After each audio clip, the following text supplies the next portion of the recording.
Shane. Shane. Okay. And he wasn't. He wasn't very.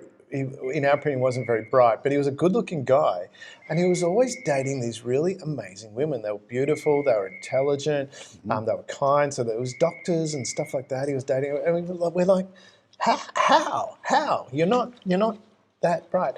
And one day I asked him, and this is the reason I can say, you're not very bright, because I went up to him and said, Shane, you're not very bright.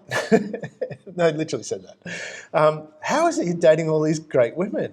And he turned into this like wise Yoda, Gandalf type. And he put his arm around me and said, Damien, what you don't see is I ask a lot. Most of them say no. You just see the ones that say yes. Okay, so and it was like a numbers game. It was one of those. It was one of those BFOs, blinding flash of the obvious. And for me, it was an awakening going, just give it a go. I mean, if you fall over, give it a go again. Yes. But what happens if we've got this inner critic that's telling us, you're not worth it or anything and those kind of statements, then you actually pull back and don't even try. And so you never succeed because you don't try. You can never succeed if you don't try. And this is the cost of what this inner critic does. It's really, we don't even realize how much we're being held back because that starts to become an unconscious behavior where we're just doing it and a habit where we're not even thinking about it. And we're wondering why we're not having the things in life that other people have got.